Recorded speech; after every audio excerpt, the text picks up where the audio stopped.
This is TLV1.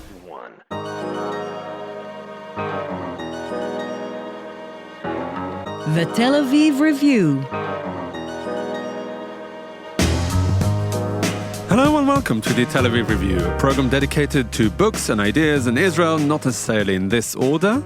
Brought to you by the Leer Jerusalem Institute, which promotes humanistic, democratic and liberal values in the social discourse in Israel. I am your host, Gilad Halpern. And I am your co-hostess, Dalia Shenlin. Every week we'll be talking about, as Gilad said, books and research and fascinating things that we think are important. Our guest today is a historian of the modern Middle East at Ben-Gurion University of the Negev and the Kibbutzim College in Tel Aviv. Her name is Liat Maggid-Alon, and we'll be talking today about a paper she recently presented at the Leer Jerusalem Institute about the Jewish bourgeoisie in interwar Egypt. A fascinating, yet somewhat under-researched episode in both Middle Eastern and Jewish history. Liat Maggid-Alon, hello and welcome to the show. Thank you for having me. Tell us about the Jewish community of Egypt. You're looking at this community between the mid-19th and the mid-20th century, and you describe this sort of a change of kind of their position in Egyptian society from the earlier phase when they were this sort of organic, small millet community to a really larger and kind of bourgeois society that stood out in other ways from Egyptian society and distinguished itself. Who is this community and why did they make that change? Well, it was a part of the general Egyptian society. Even when it was small, it was a part of the Egyptian society. And when it grew, it was a result of circumstances that were unique to Egypt at the time. And Egypt is going through drastic changes throughout the 19th century into the 20th century. And one of them is growing immigration into Egypt, not only of Jews, but of Italians and Maltese and Greeks and people from around the Mediterranean and the Ottoman Empire. So the Jews start getting in growing numbers into Egypt from the 1840s, following an invitation and circumstances that changed and benefited non-Muslim populations. An invitation? An invitation by the local ruler, the Khedive, who invites not only Jews, but people of different non-Muslim affiliations and who can accommodate or benefit the changes that he wants Egypt to go through.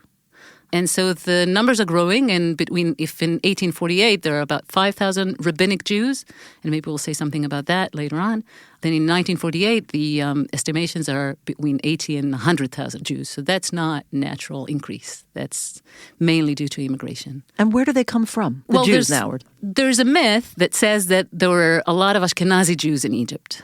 And to contradict that myth, at the peak of the community, about 10% of the Jews there were of Ashkenazi descent. Many of them went first the land of Israel and then, for different reasons, couldn't stay there and moved to Egypt. But the majority of the community are from either the Ottoman Empire, the Arab lands, or the Mediterranean.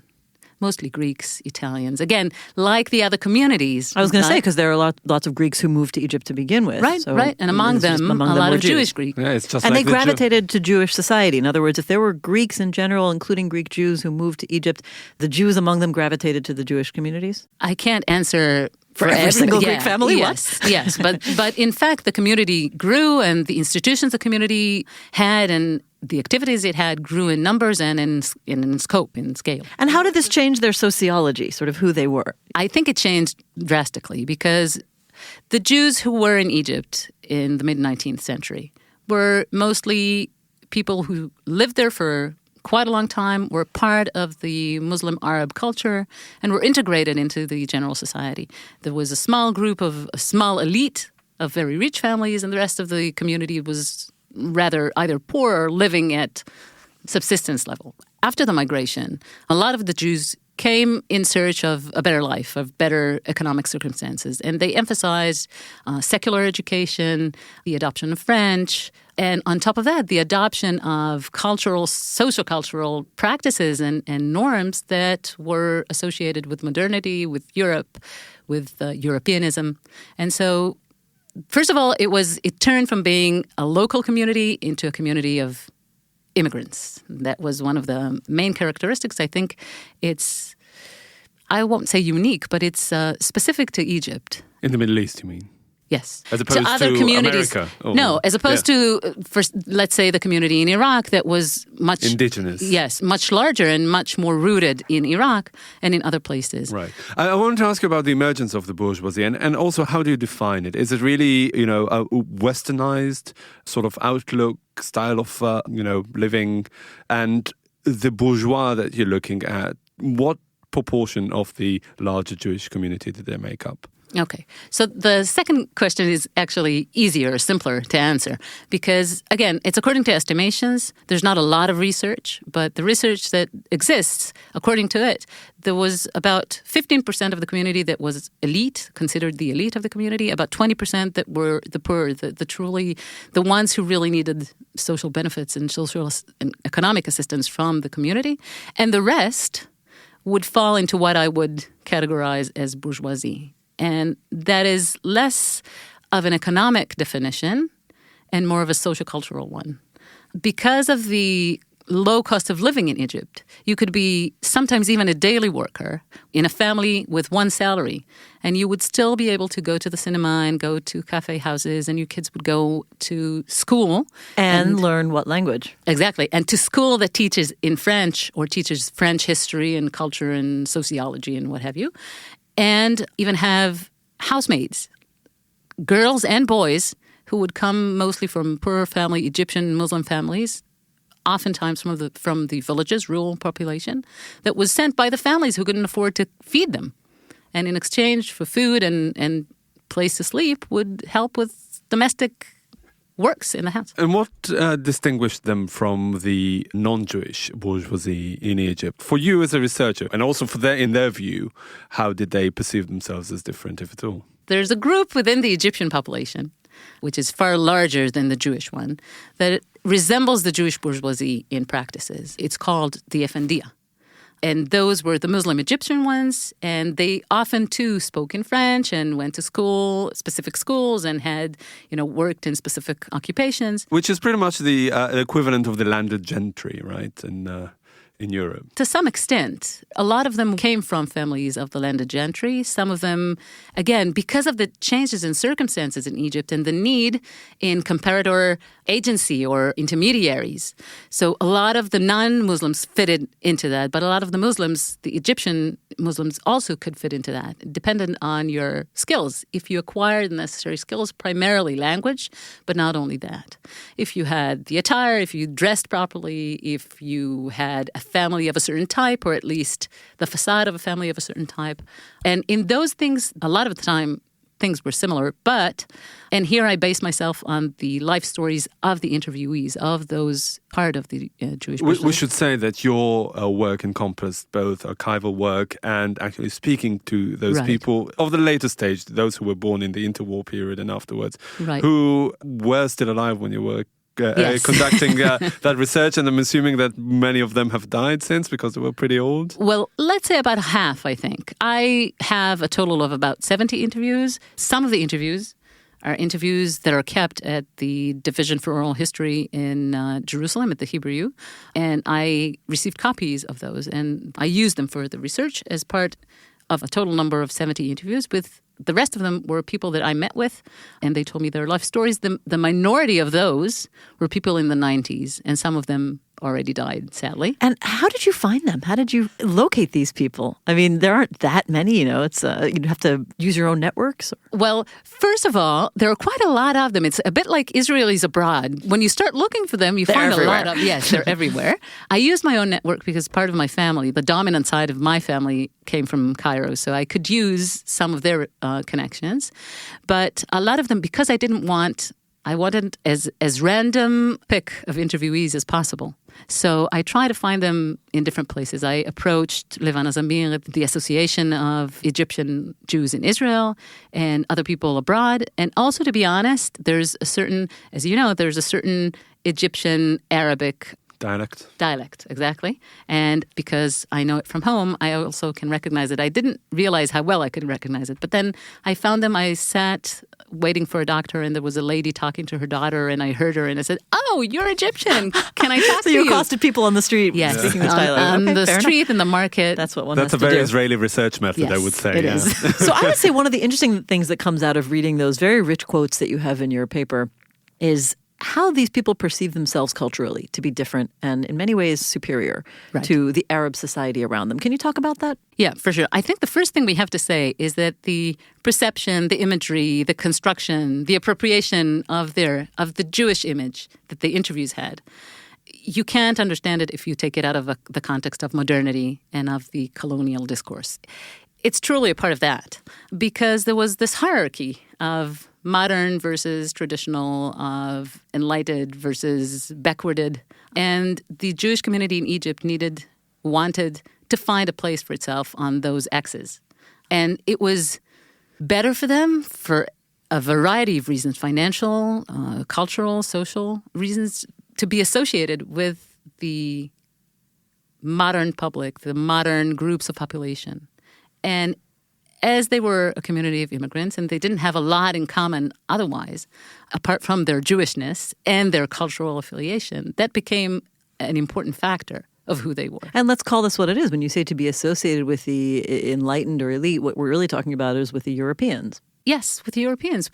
And then later on, maybe though it had some negative connotation with being a part of the Levant, right? You're not the native Muslim, but you're part of the Levant.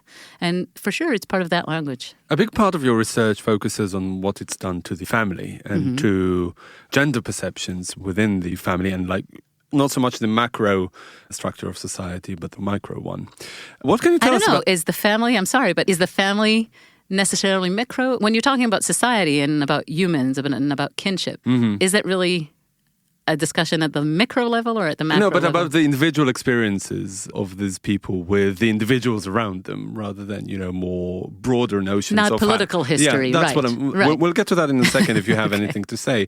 But, there's all sorts of things about arranged marriages and, perception of arranged marriages and underage marriage and late bachelorhood, all those things that changed over time. Can you tell us about how exactly it unfolded? Well, again, to say exactly is difficult. And I think, to be honest, it's actually not one of the goals of the research per se. I can't say for everybody. What I try to do is to take the personal experiences and try to look at them and then to try and say something through them. It's not microhistory, but the rationale behind it derives a lot from that specific approach, yes.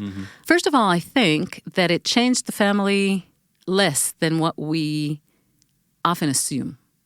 I think a lot of these phenomena that I talk about, late bachelorhood, interfaith marriage, arranged marriages and underage marriages, right, all of these things, and love affairs and love marriages, right, all existed before the mid-19th century. And I think it's very often depicted as there was this watershed change that happened. Napoleon came to Egypt and then everything changed. And I think researching the family, you actually see that it's much more of a process.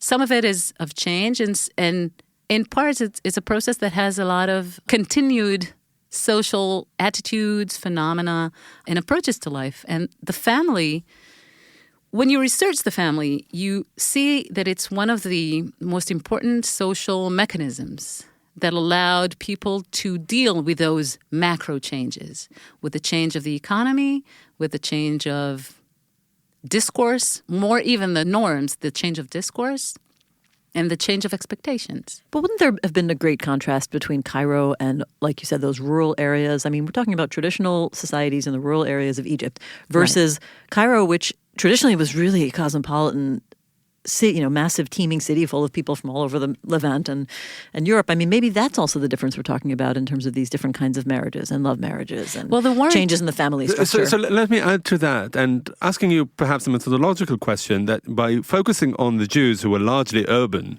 right, they were concentrated mainly in Cairo but also Alexandria. I think you say 96% of Egyptian Jewry were urban.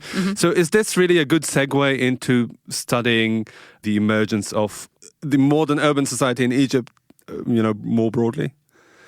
I think that to research the modern urban Egyptian society is a fascinating case study because it's a community that's almost all of it is in the metropoles. So it is. That's my question. Yes, Yeah. I think it is. Mm-hmm. And again, it wouldn't have evolved the way that it did if this community was in one of the other areas in the Middle East, right? The Jewish community in Iraq and in Morocco and in Syria and in Lebanon, they all developed differently. And oftentimes, actually, Joel Bainin in his book, there's a fascinating book by Joel Bainin, it's called The Dispersion of Egyptian Jewry. And one of the things that he says is that the Egyptian Jewry stood out from the general Egyptian society, and its standing out was part of the Egyptian characteristics, as the Egyptian culture took in a lot of different components and then gave it its own interpretation. And to be honest, I believe that the Egyptianness of this Jewish community is in the specific way that it developed, right? That was unique to Egypt.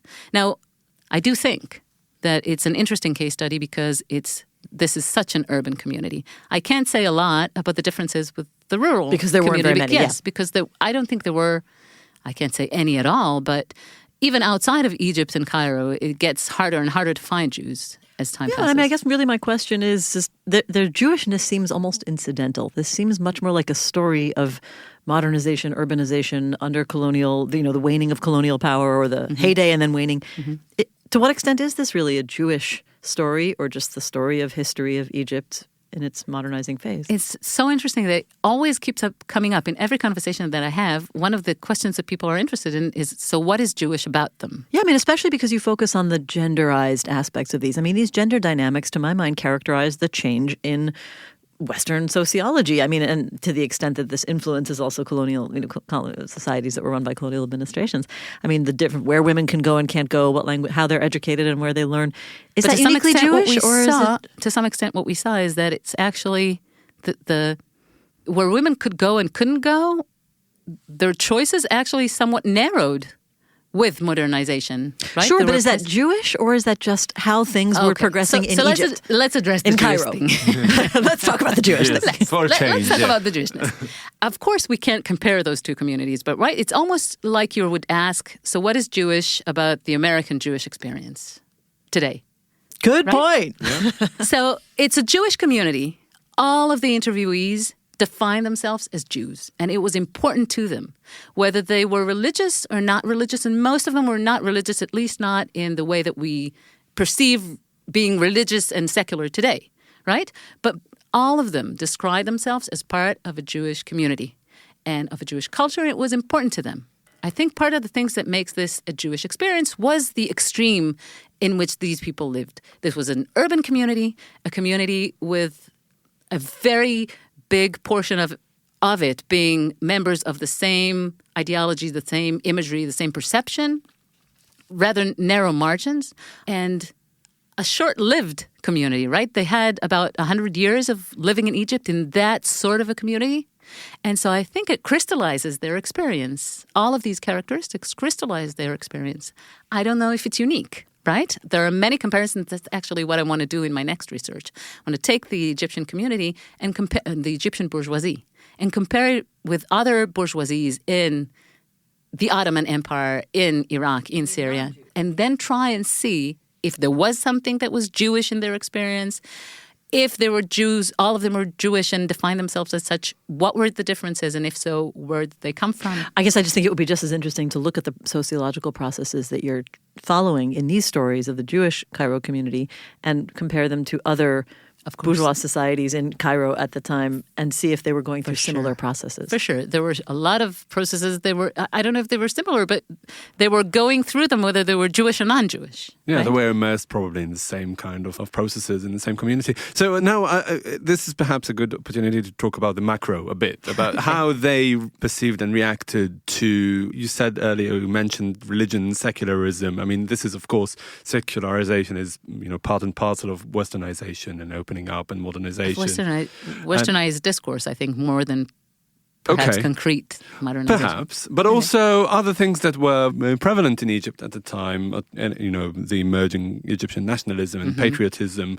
How did the Jews place themselves in that kind of intellectual discourse that was going on at the time? So, first of all, they were an important part of the readership of newspapers and of written intellectual interaction.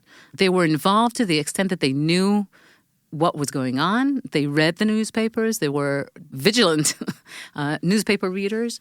Some of the elite Jewish families took direct part in political life, sat on the government, and some of the families were very involved in the leadership of the community itself, which was, again, on the basis of the former millet, a separate, in many respects, an autonomous community.